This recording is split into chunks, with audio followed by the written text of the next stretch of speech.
We're back. It is so good to see you guys. Hey, howdy, and good morning. Today we're talking about some really practical hands-on hacks.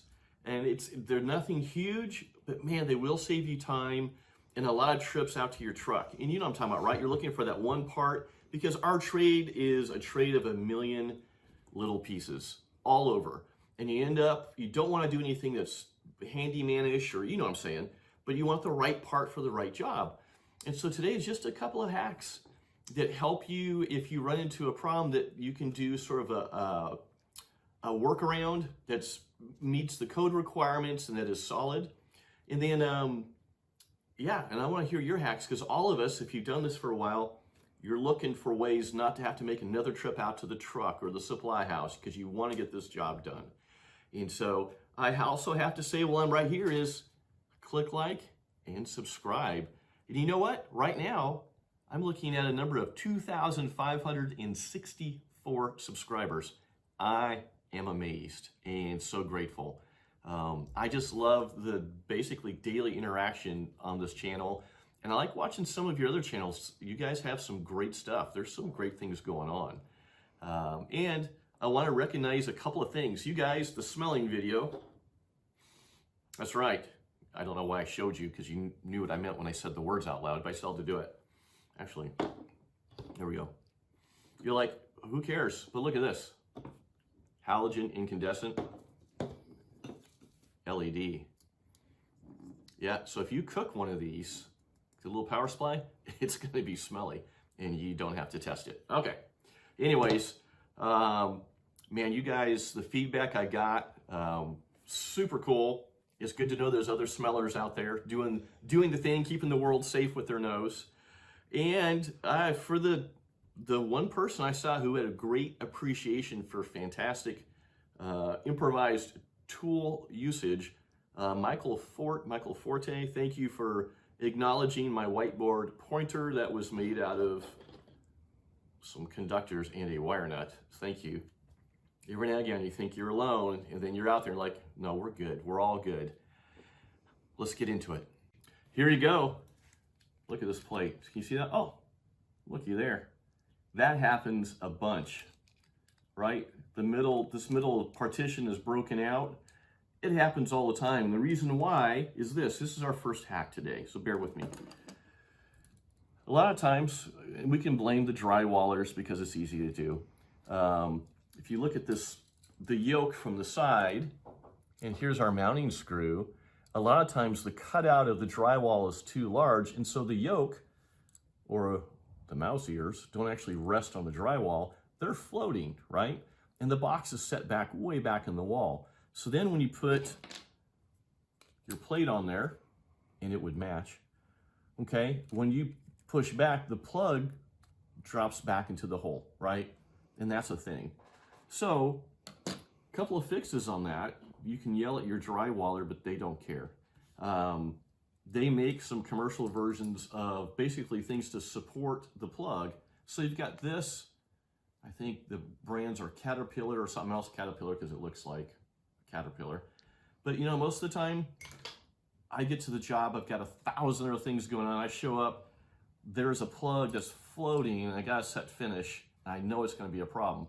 So one of the things you do call a field expedient receptacle support. Field expedient receptacle support.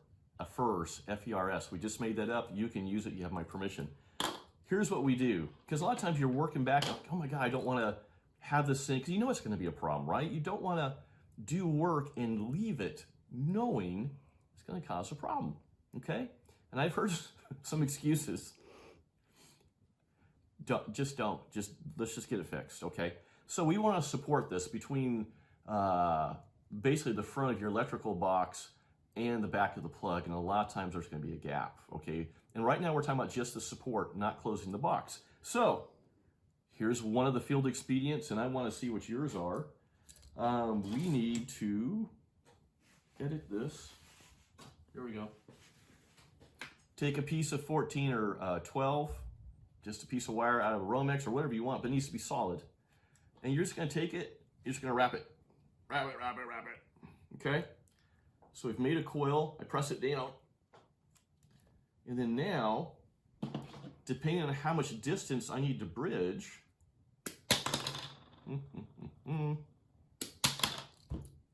you can trim this down, but look, now on the back of a switch or receptacle, this fits over this screw, and when you tighten it down, there's no more give. It supports it. It's not going to, fall back into that box anymore. I've seen all kinds of versions of this. I like using the wire hack because you're an electrician. There's always solid wire somewhere on your truck, your vehicle, and you don't need much, okay? Of course, the best thing is that if the box was flush, the mouse ears were on the drywall and this would never come up. But unfortunately, especially, I don't know what your experience is, especially in kitchens, no matter how much we talk to the tile guys, we try to set our boxes out enough so we're closer to the flush to the tile to finish. My experience is not super positive there. There's always a gap. So as far as supporting this, so it doesn't, when you push into it, it doesn't collapse into the gap, that big void in the wall, you can make your own support, okay? And like I said, you don't have to bring anything extra. You don't have to mess with a caterpillar. It works. Now, closing that gap for a guard, that's different. We can use that, not really field experience. You have to buy a spark guard or a goof ring, or whatever you guys call it, to close that gap between the box and the finished face of the wall. But love doing this, and to be honest, it's kind of therapeutic, not bad at all. So there's your first hack. You can use it with plug switches, anything you have to be flush, because again, the code, we're supposed to be, besides the support, is they're supposed to be within a 1/4 inch. 2020 changed a little bit. So the gap that we're talking about, if it's a non-combustible surface, we're supposed to be not more than 1/4 inch from the face of that box to your finished wall. And combustibles, flush or a spark guard. There's no more 1/8 of an inch like we used to have back in the day. It's 1/4 inch or it's flush. So there you go. There's your first hack. Hack number 2. Second hack, that's a grenade. You know why I'm holding up the grenade? Because some of you are constantly destroying light bulbs, okay? Here's the hack. Use your gosh darn meter. You're an electrician. Look, I set that to continuity, right? Watch this, you bulb killers. What if we took an incandescent bulb, instead of shaking the life out of it, we shake it until we hear the loose piece because it wasn't broken to begin with, and we shook it like a gorilla with a squirrel they hated. That's a thing. Watch. It's a good bulb, and I got to use my meter and not shake it like a guy with a spasm in my elbow. Stop killing light bulbs. That's a thing. Light bulbs. That was the basic incandescent. Halogen. Watch this. This is really cool. A little bit of a delay. There you go. Last one. All right. For $1 million. Not really. What kind of bulb is this? Looks like the classic A19, right? Edison bulb, screw-in base, medium. Of course, it's an LED. You've got this lower portion. Continuity hack, again, doesn't work. Here, you're going to use the smell hack. Why? Because you're going to have a little driver inside of here that lights up that little diode, makes light, right? Well, when that circuit board is cooked, it's smelly, okay? So again, you're troubleshooting. The second hack is using continuity. Continuity is fantastic. What about when you're troubleshooting? Where's my plug? Here we go. And you're trying to track down a short. Some of you, probably the bulb bangers, are also resetting breakers over and over again that have a ground fault. Once is enough. Sometimes I think when guys are doing this, they're hoping that if they reset that breaker 1,000 times, it'll burn through a wire and it'll set. Super scary, don't do that, okay? So, here's your ground, here's your hot. We should never have continuity between ground and hot. And if you do, that's a ground fault. Use your meter. Now, why is that important? If you're troubleshooting, you can break up a circuit, break it in half, take the 2 sets of wires off, half that's near the source, half that's after, okay, downstream. and you can go from the downstream pair and go to hot to ground, and if there's no continuity from hot to ground, your short's not on that end, it's the other way. It saves you time. Again, don't be banging on stuff. Don't be pulling out every single plug in a room. Okay, that's wrong. You don't need to do that. You have the meter. Use the meter, okay? GFI hack, same continuity. What happens to the connection to ground to neutral in the GFI when it trips? It opens the neutral.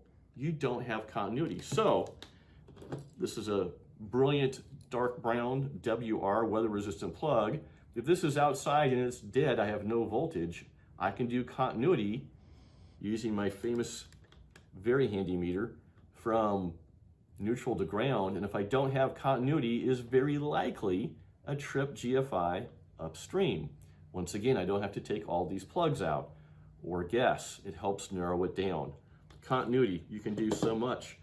Final hack with this, with using your meter, underground wires if they're broken, okay?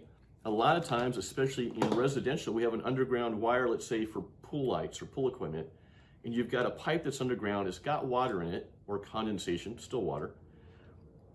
A lot of times you have a conductor coming from a GFI going out to lights or pool equipment, and you got intermittent power. So one of the things, old school, we just pull on the wire. If it pulled loose and it was burned, then there's your story. But the other thing you do is just set up some extensions on the leads and just do continuity, or do ground with the de-energize, ground to the wire you're worried about on one side, go to the other side, open those up. If you have continuity, because they're connected on the other side, both wires are good. However, if you don't, one of them, usually the hot, is burned through or been broken. Again, this can save you a boatload of time. Stop abusing bulbs. Be kind to the bulbs. The bulbs are our friends. Use your meter. 2 hacks today between FERS and the meter. Your life's been changed. Mine has too. Take care.